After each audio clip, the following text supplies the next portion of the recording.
మల్కాజ్గిరి నియోజకవర్గంలో బీజేపీకి అనూహ్య బలమున్నట్టుగా కనిపిస్తోంది. గతంలో ఇక్కడి నుంచి బీజేపీ విజయం సాధించకపోయినప్పటికీ నియోజకవర్గం ఏర్పడిన నాటి నుంచి ఇక్కడ బీజేపీ అభ్యర్థులు అత్యధిక ఓట్లను రాబడుతున్నారు. సిటీ రూరల్ నియోజకవర్గంగా ఉన్నప్పటికీ పట్టణీకరణతో మల్కాజ్గిరి నియోజకవర్గం ఇప్పుడు నగరానికి మణిహారంలా నిలుస్తోంది. అభివృద్ధి అంతా అటువైపే ఉందా అన్నట్టుగా సిచ్యువేషన్ కనిపిస్తోంది. త్వరలో లోక్సభ ఎన్నికల నేపథ్యంలో మల్కాజ్గిరిలో బీజేపీ బలగంపై స్పెషల్ ఫోకస్ ఇప్పుడు చూద్దాం.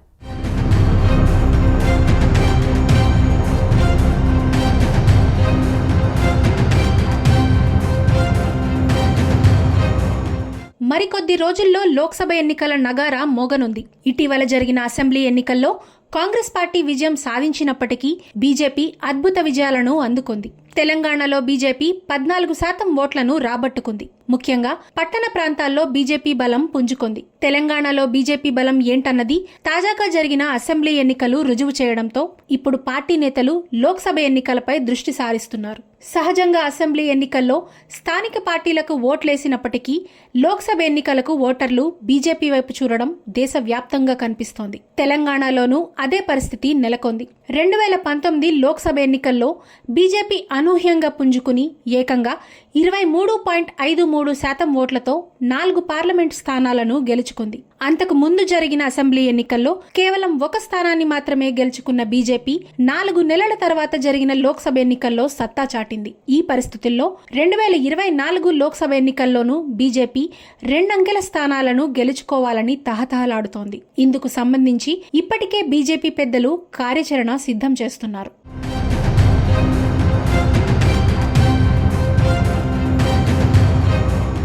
అభివృద్ధి ఎక్కడ వేసిన గొంగళి అక్కడే ఉందన్న భావన నియోజకవర్గంలో వ్యక్తమవుతోంది. కేంద్రంలో అధికారంలో ఉన్న పార్టీ అభ్యర్థి విజయం సాధించినప్పుడు మాత్రమే అభివృద్ధి సాధ్యమన్న భావనకు వచ్చిన ఓటర్లు ఇప్పుడు ఈ ప్రాంతంలో ఈటెలకు ఓటేసి నియోజకవర్గాన్ని అభివృద్ధి చేసుకుందామని భావిస్తున్నారు. రాజేందర్ రూపంలో తమ కల సాకారం అవుతుందని ఆశిస్తున్నారు. మల్కాజ్గిరి పార్లమెంట్ పరిధిలోని 7 నియోజకవర్గాల్లో గత అసెంబ్లీ ఎన్నికల్లో బీజేపీకి 4.5 లక్షలకు పైగా ఓట్లు లభించాయి. తాజాగా జరిగిన అసెంబ్లీ ఎన్నికల్లో మల్కాజ్గిరి పరిధిలో బీజేపీ అభ్యర్థులకు వచ్చిన ఓట్లను ఓసారి పరిశీలిద్దాం. మేడ్చల్లో బీజేపీ అభ్యర్థి ఏనుగు సుదర్శన్ రెడ్డికి 50,535 ఓట్లు రాగా మల్కాజ్గిరిలో బీజేపీ అభ్యర్థి ఎన్ రామచంద్రరావుకి 55,427 ఓట్లు వచ్చాయి. ఇక కుత్బుల్లాపూర్లో బీజేపీ అభ్యర్థి కూన శ్రీశైలం గౌడ్కి 1,02,423 ఓట్లతో 2వ స్థానంలో నిలిచారు. కూకట్పల్లిలో బీజేపీ బలపరిచిన జనసేన అభ్యర్థి ముమ్మారెడ్డి ప్రేమ్ కుమార్ 39,830 ఓట్లు సాధించారు. ఉప్పల్లో బీజేపీ అభ్యర్థి ఎన్వీఎస్ఎస్ ప్రభాకర్ 47,332 ఓట్లు సాధించగా ఎల్బీనగర్లో బీజేపీ అభ్యర్థి సామా రంగారెడ్డి 89,075 ఓట్లను పొంది 2వ స్థానంలో నిలిచారు. సికింద్రాబాద్ కంటోన్మెంట్లో బీజేపీ అభ్యర్థి శ్రీ గణేష్ 41,888 ఓట్లు సాధించి 2వ స్థానంలో నిలిచి సత్తా చాటారు. మొత్తంగా బీజేపీ అభ్యర్థులకు 7 సెగ్మెంట్లలో 4,26,510 ఓట్లు వచ్చాయి. 2019 లోక్సభ ఎన్నికల్లో బీజేపీ అభ్యర్థిగా పోటీ చేసిన ఎన్ రామచంద్రరావుకు 3 లక్షల ఓట్లు మాత్రమే వచ్చాయి. ఈసారి ఈటెల రాజేందర్ లాంటి అభ్యర్థి బరిలో నిలిస్తే గణనీయంగా ఓటింగ్ శాతం పెంచుకోవచ్చని బీజేపీ భావిస్తోంది.